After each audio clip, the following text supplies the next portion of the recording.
In my unceasing effort to seek out more suffering to repent for my sins, I have decided to beat Elden Ring as God intended, by only leveling Strength. This is the game's only run, and the rules are simple. I have to beat all the Remembrance bosses, and I can only level Strength. If you're watching this video, subscribe. Most of my viewers aren't subscribed, and that's pretty crazy. Alright, on to the video. Step 1 in any good challenge run is making a great character, and I decided to make this guy. And I think I did a pretty good job here. Dude looks spiffy. You get 5 points if you can guess who it is in the comments. Now it's time for the allotted Elden Ring video gathering section. I grab all the usual tiddlywinks you see in these videos. You know, Torrent, a big sword, some crystal tears, I kill Kenneth as God intended, get the physic flask, the Dectus halves, and of course Radagon's glowing ball since I can't level up my stats besides strength. The most important pickup though is my first weapon of choice. I do some parkour and pick up the Cicada dagger in Dragon Barrow. This is actually a strength scaling dagger, so it's a perfect first weapon. And then I fight my first boss, a bat. Well, I tried to. Now it's time to visit my old war buddy Margaret, so I can poke him with my strong dagger. But he kills me. Hold on, this wasn't in the script. After some analysis, I realized there is something limiting my power, patches. See, I should have the full effect of the bald man buff as the only bald man in the lands between. But patches here is taking half of that power, so there's only one thing to do. Yeah, that's right, you slimy schemer. Give me the juice. I'm the only bald man left. With that done, we return to Margaret and continue the dagger poking. With the full power of the bald god flowing through me, my reaction time and skills have increased tenfold. My powers have doubled since the last time we met, Count. Margaret uses his slick gold summoned weapons to fight back, but my power level is now over 9,000 and they have almost no effect. I'm essentially using the worst strength weapon here with this quesadilla dagger and it's still doing beefy damage. Which is kinda crazy, but I suppose it's to be expected when I'm only leveling the best stat in the game. Oh, I'm a genius. Never mind. We go in. No! That's right. Sick! Now we don't have to use that weapon again. Glad we got that out of the way. I wanted to do something spicy for Godrico, so I went and killed 2 ghost boats to get some death sticks. Then I fed them to the big doggo man Garank, and he gave me a seal that scales with strength, and even a spell for it too, which was pretty thoughtful of him. Now it's time for the biggest loser in the lands between, Godric the Gooner. And I'm not gonna lie, the spell damage doesn't look great, but since I can spam it, the fast hits make up for that. Also, since I'm using a spell and have some spacing, Godric keeps hitting me with the twirly twirly spinny winny attack, which makes phase 1 pretty cash money. Phase 2 started off with me taking a nice bonk, and then for whatever reason Godric decided to return to his ballerina antics. I've never seen him spin this much, and he was making himself a little dizzy, so he could barely fight back, which made it pretty easy to beat him with my pointy pebbles. Finish him! Hell yeah, dude. With that done, it's time for the second annual gathering portion of this run. This time I get a big stick and a half of a coin for later. Then I journey into a crystal tunnel for more rocks. I like rocks. I reach the end of the tunnel and my big stick absolutely annihilates the bad blue man. And I get my smithing stone bell bearing for more weapon upgrades. I also go pick up a staff and a brick on a stick so I can have a deeper arsenal. Time for my first day at Hogwarts. Never mind, I forgot to go get the key. My bad. So I do that and also upgrade my brick on a stick because it looks swag and I want to try it out. As I make my way through Hogwarts, I find a big fox. And this isn't even a challenge. With my strength all juiced up and my brick leveled up, this dude's health drops faster than my pants when I fight Melania. Yeah! Got his ass. Now I need to face off with the Foot Queen, so to impress her, I get a big staff and upgrade it. I'm not overcompensating or anything. I'm sure she'll be impressed by this length and girth. I crush some crawling weirdos, then hit her from the back. Now time for phase 2, and my staff is blasting. That's a lot of damage. I proceed to slam her with my staff, only taking breaks to flee from the summons. These dudes always scare me, but today I decide to grow a pair and charge into the dragon when it appears. Which actually works. I get under the fire, and that's the end of the Nerd Queen. Yeah. There we go. Time to cook. My next boss is the Big General, and I have a plan. Step 1, smash a horse girl and get the Knight Rider's glaive. Then clap up Gillica's cheeks and get a sword talisman for some damage boosties. Step 3, another smithing stone bell bearing for weapon upgrades. Step 4, Raptor's black feathers for more jump attack damage. Step 5, smash another horse girl to get a second halberd. Step 6, beat up a stinky tree and get a tear for damage resistance. Step 7, Faith Talisman so I can use the golden horse girl's halberd. And finally, step 8, the Claw Talisman for even more jump attack damage. And with that, I've acquired the Asmongold Elden Ring build. Time to beat up a big guy. Ramen is generally a good dude, but usually kind of a pain in the ass for me with low vig. I was hoping after I saw my chonky damage that this run would be an exception. I don't know how I'm alive. Okay, never mind. Nope. The ultimate horse girl is proving to be a challenge. Some people would reevaluate their strategery in this situation, but not me. I believe in my gains. If I just jump and swing harder, Ramen is gonna get worked. So I try that. I'm jumping and swinging faster, obliterating this beta male's health bar. Holy shit, like really quickly. It's already phase 2. So I decide to throw caution to the wind. Like a true strength Chad, I charge, jump, and swing with no regard for my life or health. And it works. Screw all that dodging shit. I only have one brain cell and it screams bonk. Short update because I haven't shown it at all, but I'm at 51 strength. Not too shabby. Alright, time for the final horse girl of this saga, the draconic one. I get a big ol' anchor, put wild strikes on it, and go to work. Nice. Oh yeah, that's noise damage. With that splendiferous start, I just have to avoid being one-shot for a couple more attacks. Big slow weapons like this need big attack windows. This old boy has a nice one when he does the leaping attack. If you dodge behind him and then hit the horse's left ass cheek, he tries to hit you with his shield, which is slow as hell, so it's the perfect place to get in a juicy heavy attack. A couple of those and bang, bogey down. Time for more gathering. I need some Ashes of War, so we get Craigblade and Lion's Claw. I also snagged the Ritual Shield Talisman for more defense and the Spiky Balls because like balls. I now have a +5 Dragon's Great Claw and I plan to use that for the next boss, Piss Ghost. This is honestly one of the easiest fights in the game. My boy only has like 6 moves and none of them are very hard to dodge. This sort of feels like the opposite of high school to me, where I'm the bully and this nerd has lunch money. So I take that shit and move on. Got his ass. Now it's time for Margaret Sr., and for some reason I'm just objectively bad at this fight, so naturally I break out the Pokeballs. And then I die like 3 times, which is unacceptable. Okay. God damn it. So I decide to problem solve. I take a mystery chest into a mystery hole filled with special rocks. These special rocks will make my ball stronger so I can avenge the shame of dying to Marjorie. While I'm in the cave, I find a funny dog, but I only have like 2 heals, so I figured I was gonna die. Then I see my damage and realize this weird dog is actually super weak, so I kill it and take its stuff. I strengthen my balls and return to Morgan. Now it's time to see if more damage actually solved my problems. The nice thing about my balls is they're really good at staggering opponents, which makes any fight a lot easier. This is going really well, and I decide to get greedy for the phase transition. No. Oh no. Live. Live, you son of a bitch. Oh, that was so greedy. Jump attack. Got his ass. And that was too close, but the fancy glowing sword guy is now defeated. It's time to start my snowy track to the big man, but first I get a weapon that's appropriate for fighting a giant. Then I get a couple more bell bearings and level up my strength a bit more. For this fight, I just fully give up on defense. I have a +21 Giant Crusher with Lion's Claw, and I also have the Warrior Jar Shard, Charge Attack Talisman, and Ritual Sword Talisman to pump up my offense. Fighting the giant is pretty straightforward once you figure it out. In phase 1, you treat him like Achilles and chase the ankle to get big Oonga Boonga damage numbers that definitely do not get me super bricked. Once we've defeated the ankle, Mr. Giant rips his leg off and decides to start throwing hands. This phase isn't much harder, it's just a bit slower than phase 1. I mean, I'm using the Giant Crusher. It's inevitable that it's gonna, crush the giant. It still takes a while, but eventually I smash his fingers enough that he gives up and goes to take the big sleep. Hell yeah, dude. What a stagger. We take those. Before going to Farum, I go and assault a knight with my balls so I can get Golden Vow, which I need for the next fight. I thought about doing something cool and unique for the Godskin duo, but then I remembered this fight is hot dog shit. If I can use sleep pots and smack them, I'm gonna do that. Mr. Big Mac and his skinny friend are my least favorite fight in the game, so I abuse everything that is OP and send these two into the Great Beyond to avoid any incidents. I will do something unique for this next fight though. I take Rai's hand to Volcano Manor and fight the ultimate pizza chef boss and get his pizza cutter to fight Malekith. Turns out though, the pizza cutter has a dex requirement, so I go and crush Easy Nile to get the dex talisman from Millicent. With my dope kitchen utensil in hand, I finally make my way to Malekith and have the incident to end all incidents. Holy shit. The pizza cutter just feels a bit too slow. I'm only able to do light attacks, and I haven't really procced the bleed it allegedly has, so it's kind of a one-trick pony right now.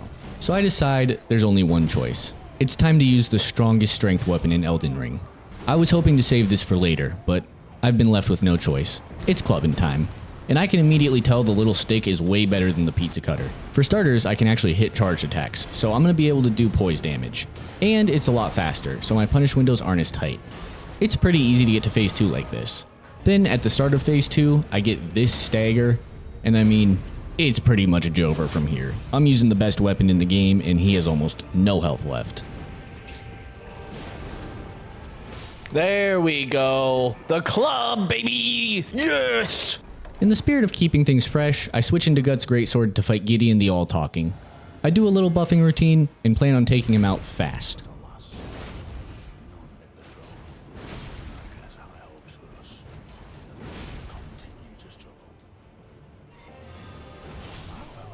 Penis. Yeah, that didn't work. A quick replay shows I forgot to drink my blue flask after buffing and couldn't use my L2 to finish him. I've lost intelligence by focusing on gains so much, so I'll blame that loss on my stat spread.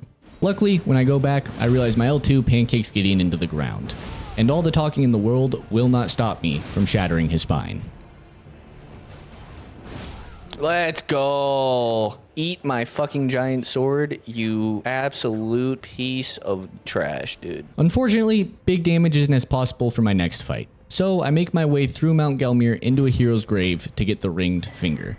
This is a dumb looking, but actually really good club that hits nice and quick. So we pump it full of steroids and head into the next fight. I'm not going to spend much time on the Godfrey fight. Just let it be known, I fingered him so hard he immediately took off all his clothes and started to really try and get my ass. I now employ my professional Horlu slapping skills to dance around all his wrestling moves and hit light attacks like a pansy dex user until he is dead. Then I juice my strength. Give your meat a good old rub. Yeah, boy. For the main boss of the game, I think it's time for me to use one of the most popular strength weapons. That's right, I know you cult members have been waiting for this. It's Zweihander time. I'm starting to run low on ruins though on account of upgrading like 20 weapons so far, so I find a real use for the giant pizza cutter and saw a giant dragon to death so I can level up my big pokey sword. With that done, it's time for the biggest challenge yet, Radabeast. Yeah, this is where the difficulty in this run really starts getting turned up. Elden Beast is just a straight up knob slobber. Luckily, Radagon is essentially telegraphed. I can see why Zweihander has a cult. This moveset is dope and having pierce damage with the poke is super nice. It also does like Giga Poise damage, which you should know I love at this point. Now it's Elden Beast time, and it's really simple. If I just don't get hit and hit the boss, I will win.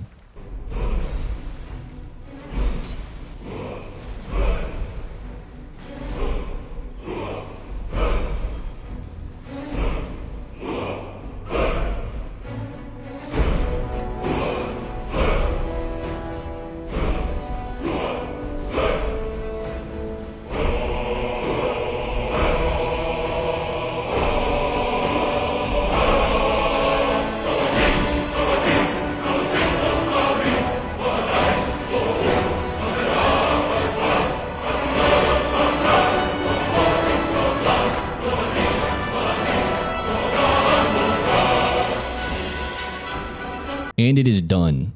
I go to upgrade my strength and finally get it to 99. Time for me to clean up all the demigods and legends left in the lands between. So I start by heading back to hell and killing another Mr. McDouble by parrying and stabbing the absolute piss out of him. Then it's time for ye old Big Snake. I obviously die on my first attempt because I am not doing this fight with a level 1 weapon. Big strength need big bonk. With the weapon upgraded, I have my usual flawless and simple right card kill. Oh, you're joking. Stupid attack, dude. Oh no. I think that's it. I think it's Jehovah, brothers. What? I lived? Oh, bro, I am taking all the hits. I don't give a fuck, apparently. Huh? Oh, come on, baby. It's all about luck. Bang. For my next boss, I'm gonna bake up the Big Smash special. I grab Royal Knight's Resolve, Flame Grant Me Strength, a Jellyfish, the Red Feathered Branch Sword Talisman, and Bloody Slash. Now it's time You know what? I'm about to say it. to cook. This buffing routine was a pain in the booty. First, I lower my health to get the Red Feathered Branch Sword damage buff. Then I drink my Physic for a charge attack boost and cast Golden Vow, then Flame Grant Me Strength. I two-hand my Hammer for Royal Knight's Resolve, then swap to the Jellyfish Shield for another damage buff. Now I have less than 8 seconds to get my hit off. Let's go. Big hammer, baby. Oh yeah, deer got worked. That's how you turn a lame boss into a fun project. Alright, time for another new weapon. I do a 6 sewer skip, then head in to fight Fake Moog. We return to the big finger for this fight because it is haha funny to finger bosses. Now I do a little more parkour and get the fingerprint shield. I need to start Ronnie's quest to finish all the remembrance bosses, so it's time for Loretta Jr. Holy guacamole, Batman, that's a lot of damage. I didn't think a shield would be this good as a weapon, but I was very wrong. +1 respect to shields. I do a bunch of stuff for Mommy Ronnie and eventually end up in the Chlamydia Lake. My favorite weapon is here, so I rise above the lake like a phoenix reborn and squash some ghoul looking dude to get his sword. I fight my next boss Estelle now, and I try using the shield again, but the T-Rex arm syndrome strikes and it's pretty hard to hit this big bug with the shield's reach. So I switch to the alabaster sword. Chat told me it does more damage to Estelle on account of some gravity magic interaction or something. Lo and behold, they were right. This is some goddamn outlandish damage. I mean, for real, this is like an 8-hit fight with this absolute specimen of a weapon. We're close. Don't you do no fuck shit. Hey-ya! My gains are really paying off in the late game. Adios, anal beats. Up next is Fortisaxed, but I need an appropriate dragon slaying weapon for Big Papa Zombie Dragon. So I go beat up a dragon person for the dragon halberd, which seems appropriate to me. Before Fortisax, I have to beat Fia's champs, and this was super easy. Nothing to see here. No incidents or accidents. I was a pure raw gamer and did this first try. I think I've made my thoughts about Fortisax being an awful fight pretty clear, but in case I haven't, this fight is dumb. I'm actually just poking 2 tree trunk legs. None of his moves are effective and you literally just walk behind him and wait for the tracking lightning to go away so you can get in your 1 hit before you run around for another 15 seconds waiting for your next opportunity to get in a tiny poke. For such a cool looking boss, you think FromSoft would have added a fun moveset that you're required to learn, but nope, fuck that. Enjoy some cinematic non-moves while you run from lightning, you simp nerds. I return to Farum and it's time for the 2-headed Gok 9000 master himself, Placidusax. I put Giant's Hunt on the Knight Rider's Glaive for this fight since the headmaster is weak to pierce damage. And naturally, because this is a Ratty Rye challenge run, I do this first try easy peasy. Or not, Placidusax isn't a hard boss. On regular runs, he's actually pretty easy. The problem is, with low Vig, I have to essentially do this fight hitless because every single attack one-shots me. The only exception is the Tail Whip, but he doesn't really use that often. However, I've done a few runs with no Vig here, and I am learning how to do this fight hitless. Albeit very slowly. Alright, we gotta go here. It's gonna be close. Finish him! Let's go! Holy shit. I had to use a quarter of my power to dial in and stop throwing for content. Now there's only 2 bosses left in the run, and I need to get to the worst area in the game to do them. So it's Nile time. Luckily, I know how to parry in this fight. Sort of. The Giant Crusher Riposta does so much damage though that I only need to parry like 5 times to finish this fight, and it ends up being one of the easiest of the whole run. There it is. Bang. Bang. Time for everyone's least favorite pedo, Moog. But wait, I'm actually out of weapons. I've used everything in my inventory at least once, so I wander into a blizzard and find a sick man just hanging out in the middle of it. That can't be healthy. I put him out of his misery and get a cool hammer for my good deed. We make our way to face off with the blood pedo with my hot new hammer. And honestly, this was accidentally probably the best weapon choice for this fight. It hits hard and pretty fast for a big strength weapon, which lets me get staggers and ripostes in phase 1. Starting off phase 2, I also managed to hit him enough that it procs rot, which is kind of huge after he uses his hacks to get off heals during the phase transition. From here, I can play pretty defensively and let the rot do a lot of the work. I still have to get hits in to beat him, but let's be real, rot is a busted status effect, and with a weapon that hits this hard, the Mogulator doesn't stand a chance. Bang, dude! Rotten hammer is fucking goated. At this point, the run has taken a while, and Kratos has aged into his final form. Old man Kratos with the power of dad strength. To complete the cosplay, I throw on the Highlander axe and go to smoke Loretta. And this axe certainly does that. The damage is fat, but I don't know if that's from the weapon, my strength level, or Kratos being upgraded to his final form. Regardless of what it is, there is no hope for Loretta as she faces the god of war. Rest in peace to the final horse girl. I wanted to do something kinda spicy for Melania, so I went ahead and got the Rotten Staff to absolutely squash her. I also thought it would be funny to proc Rotten Melania. Then I grabbed the Dragon Crest Great Shield. On low Vig runs, I like to stack this with the Ritual Shield Talisman, and it actually makes almost all of Melania's attacks survivable. And now it is finally time.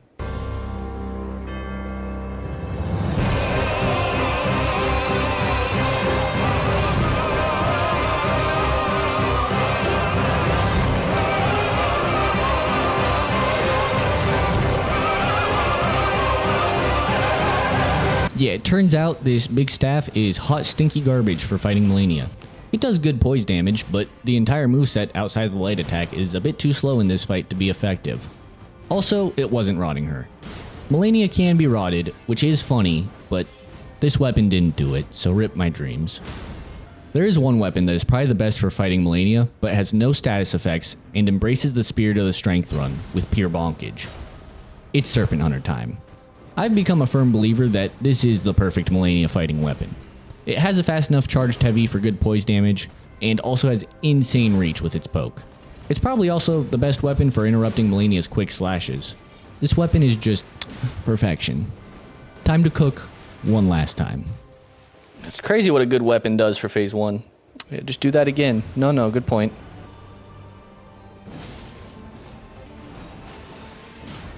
God, I love that punish. It's so fucking good.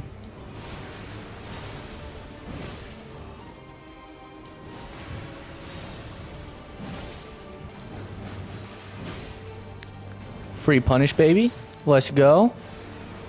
Oh, run. What are we doing, Melania? We do this dance every time. You kill me 20 times, I kill you once. Can't we end it? Can't we be friends? There's no reason for us to continue fighting. We're on the same side. Mikola's side. I promise. I swear.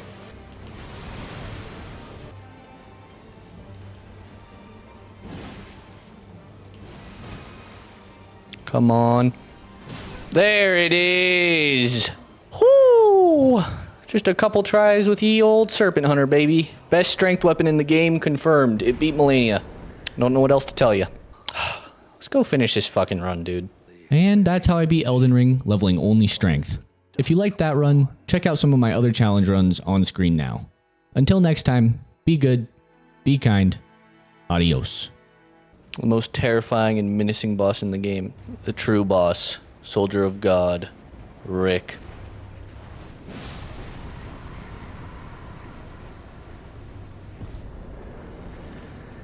My duty is done.